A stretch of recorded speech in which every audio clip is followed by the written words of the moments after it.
Welcome to Berkley Behind the Bait. I'm joined once again by Dan Spengler from Berkley, and this time we are joined by YouTube sensation, MLF Pro Bass Tour Pro, Matt Stefan, and we are talking about something that, one of the most talked things in fishing is forward-facing sonar. Berkley is now designing baits that are optimized to work on forward-facing sonar and all the challenges that anglers face in the ever-growing technical fishing world we live in. Dan, what is the Finisher? All right. Well, the Finisher, this is super exciting moment for me because this is the first time I get to talk about it right here on this podcast. But the Berkley Finisher, I'll just hold it up here, right here. It is a minnow-profile reactionary bait or slashing bait. Up north, we call these glide baits. It's not the traditional glide bait that you hear about in bass fishing. It's just a northern lingo, right? But this particular bait, what's cool about it, and unlike its predecessor baits, and I'll show you the early prototype that have fins, we actually cracked a code that allows this bait to actually dart 3 to 4 feet laterally in the water column, lateral travel in the water column, without a fin structure in the tail, and also with 2 treble hooks. So, a lot of the predecessor baits in this category didn't have the treble hooks, low hookup ratios. They have single hook out the front and the back and a fin, and they tangled a lot. This bait is the next evolution of this bait. And then the next question is forward-facing sonar, right? So we're obviously creating this with forward-facing sonar and angling in mind. So when you look at this bait, you can see a lot of key factors in the design that optimize it for forward-facing sonar. Number one, it's got a big chunk of lead in the front that's super visible on forward-facing sonar, especially when it's slashing laterally. It picks that up. It has a pull point position that sits a little bit back behind the lead, arc-shaped body design. And what this basically is the body itself is driving the action. So we cracked this code. I'm super excited about that because through the history of baits that do this, every single one of them has had to have a fin. These sinking Yeah. baits that get down in the water column have had to have a fin to do this. And no one's been able to crack that code, and we did. And it's totally going to be a game changer on the market for how you fish these baits.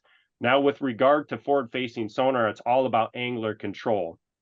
So this bait, one of the neat features you can see it's got that flattened belly. And this basically will help the bait hang in the water column. Now, this bait, it sinks fast, but it's not a solid piece of lead. It's not restricted to the bottom zone. So with a lot of those other heavy baits, you're restricted to the bottom. They sink fast. This thing is a little bit lighter. It's got that flat bottom. So when you work this bait and it's darting, it's also hanging in the water column. And based on your cadence, whether you snap it with a big, strong snap or small little subtle hops to make it dart, this is catching water. It creates a surface drag that slows down the descent of the bait. Now, again, if you let it go down on a slack line, it sinks real quick to get to the bottom. So if you're targeting fish on the bottom, get it there quick with some slack line. But if you work it with tight line, you can almost hang this bait in the water column, and you can fish the whole water column A to Z almost, right? So bottom to top with this bait. And that's the key with the forward facing. It's angler control, watching the mood of the fish and how they relate to the behavior of the bait. And I've spent the last couple of years field testing this and observing the fish behavior with forward-facing sonar to understand how the fish relate to this bait. And it's got that erratic darting action that causes the strike response. So people think of a bait fish. We study predator-prey relationships. I got a master's degree in fisheries science. By trade, I'm a fish biologist, right? And I'm a lure geek. We studied predator-prey reactions of bait fish, and we looked at that with this bait in the design of the bait. So we want this bait to have the right actions that elicit that strike response. The cool thing about this is the versatility of the bait, right? You can do a million different things. You can fish it fast and really work the bait with strong rod snaps or cadences. So this bait is darting 3 to 4 feet. triggering that reaction bite, or you can throw it out there like a jig, let it sink the bottom and give it little hops, and it kind of just walks the dog, right? If I want to fish it like a jerk bait, I'll cast it out, put my rod tip down with a standard cadence, and it will literally dart back and forth. It would be like a sinking version of the stunner.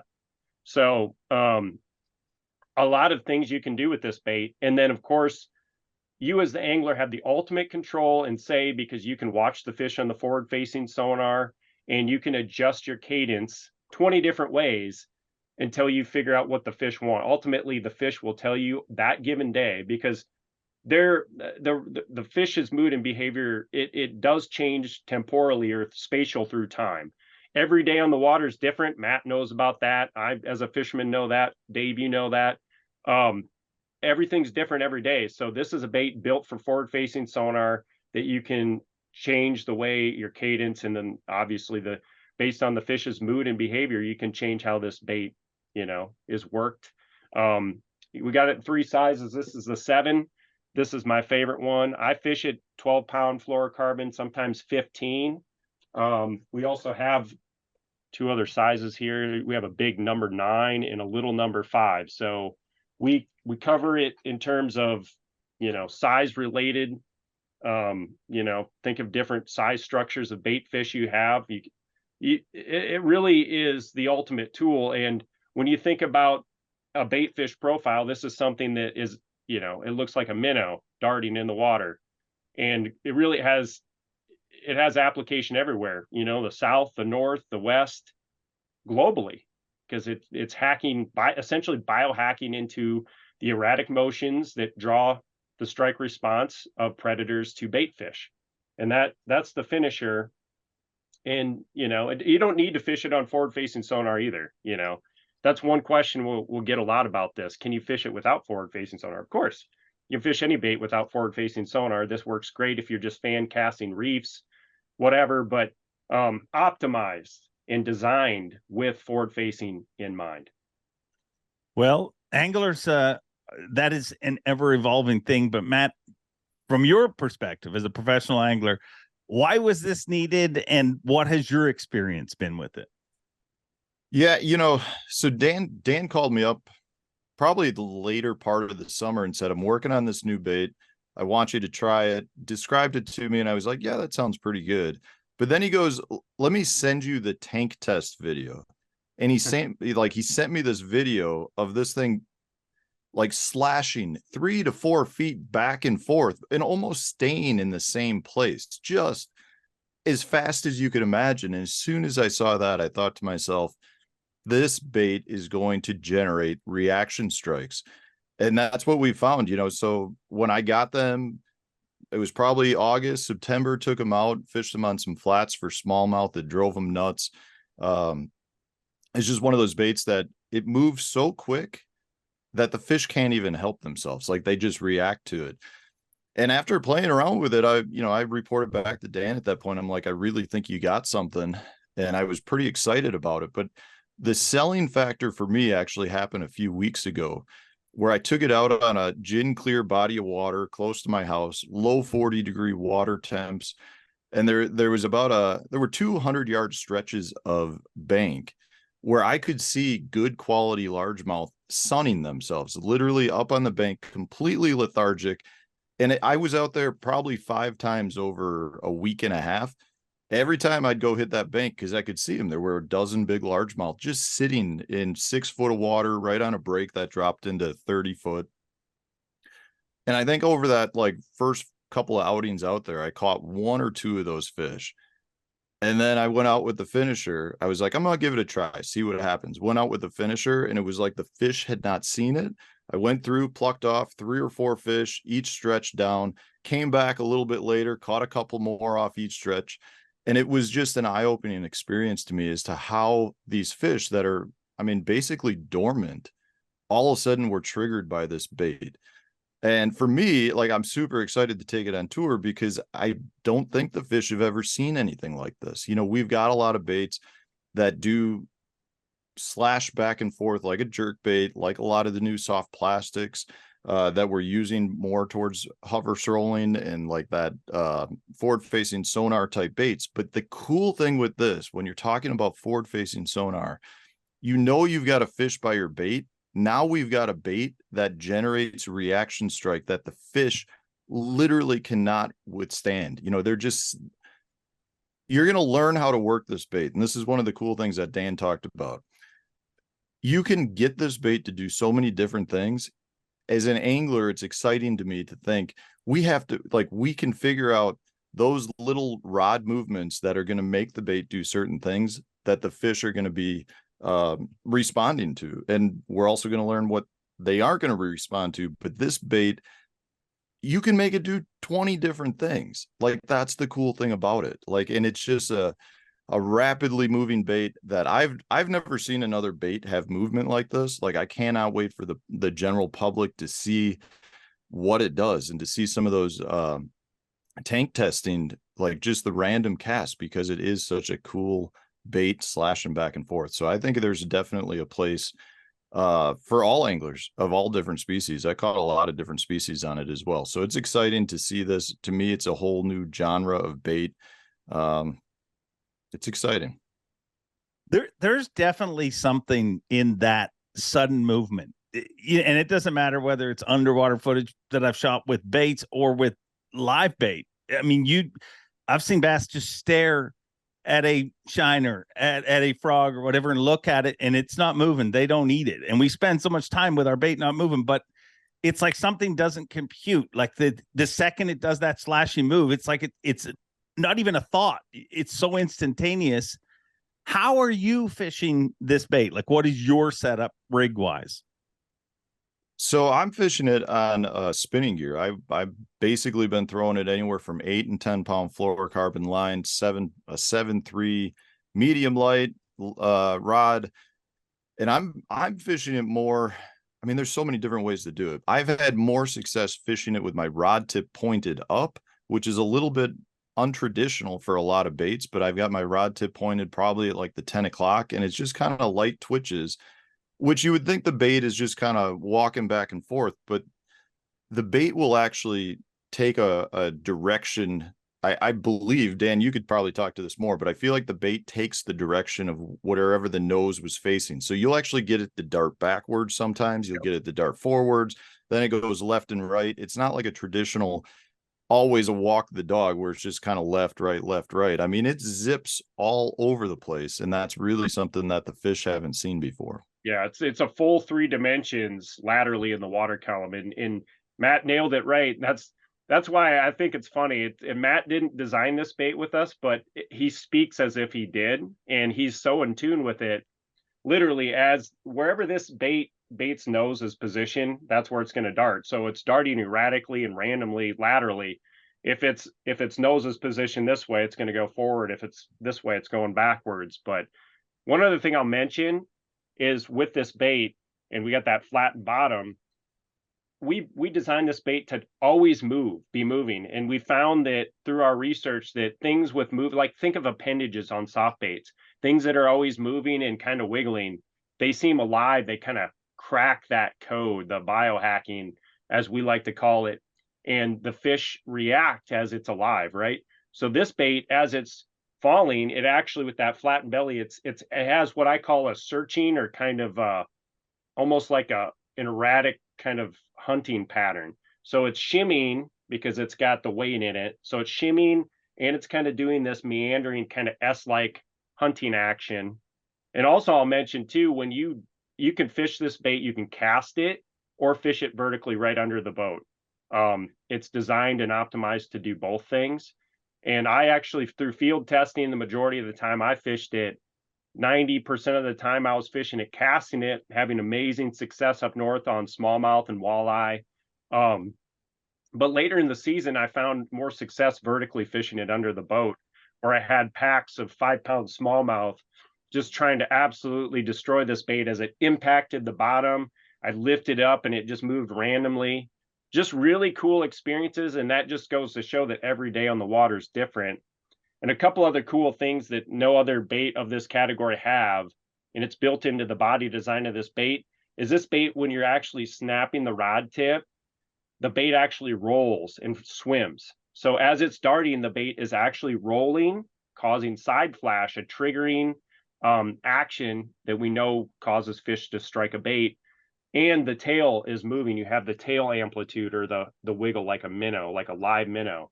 When you're vertically fishing it, as you snap it and it drives back to center on a pause, the tail literally swims as it goes back. There's no other bait on the market that does that. And then that factor is when you're not moving the bait, it's moving, draws a strike. It looks alive to the fish. Wow. It definitely sounds like the kind of bait that it's the bait that you needed but didn't know. You know what I mean? Like in my head, what you're talking about, I'm like, I could see people using that ice fishing. I can see it's one of those baits that I think as soon as it gets released, we'll probably all learn more about it as anglers do different things with it. Matt, when is the key in your head? Is an all season bait, every species bait, or is this something, is there a certain time of year where you think this is going to really shine? No, I think you just hit it on the head, Dave. I think this is a bait. For me, it's extremely exciting because of the little nuances that can change the motion of the bait. But with that, there's going to be a lot of learning from an angler standpoint as to how to apply it in all of the different situations that we find throughout the year. I really do think that this bait will be a year-round bait for multiple different species, not just bass. I mean, I'm excited. You know, we froze over here, but as soon as we get out in the spring, I'm going to take it out for walleye and go catch some big Lake Michigan walleye. I know already the smallmouth go crazy for it. The largemouth in 40-degree water temps were eating it. And when I say eating it, the whole bait was gone. Like, I mean, they were eating it and caught pike on it, caught some crappie on it. Like, I really think that they've got a product here.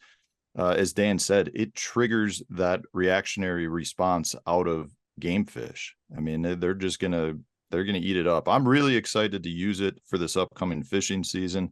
I think you're going to see a lot of anglers just figuring out different ways to apply it to their fishing styles, and that's the cool part about it. Well, all I'm trying to figure out is how in the world did you get it in August, and I still don't have any, Dan. I'm feeling left out and kind of jealous, to be honest. You know what? I'm just gonna say, I was told not to show it to anybody or reveal anything. And but Matt, with what he's been able to do with the hover strolling and forward facing, and I think he's very forward thinking. I knew right away I had to get him to Matt. I thought, this guy, if anybody's gonna give me great feedback on this bait, it's gonna be Matt. And yeah, I mean, I didn't know what to expect because, again, I think Matt is particular. You know, he could have said, man, this thing isn't what I want it to be. But I knew when I was out field testing how great it was. I had a good feeling, you know, just that I'd send it to Matt and he would have great response with it. And it was, but everybody we've sent it out to, walleye pros, bass pros, great responses, great fish catches. And again, I think it's one of the coolest baits I've ever been a part of developing here in my whole career at Pure Fishing. I mean, to be able to work on a bait that is, I think it's forward, not only forward facing, but forward thinking. And I've always wanted to be a leader in the industry and in helping create baits that are different and unique. And I feel like this is going to help anglers catch fish, and that's why I'm here. Well, you didn't answer my question of how I get any, but I tried to go around it, man. You really did. You really did. I tried. You talked about I mean, it was kind of insulting when you were like, Matt's forward thinking. I knew Matt would really enjoy. So what am I, a Neanderthal? Anyway, it seems like an incredible bait. Last question, because people want to know how many different sizes and what is retail on this bait going to be?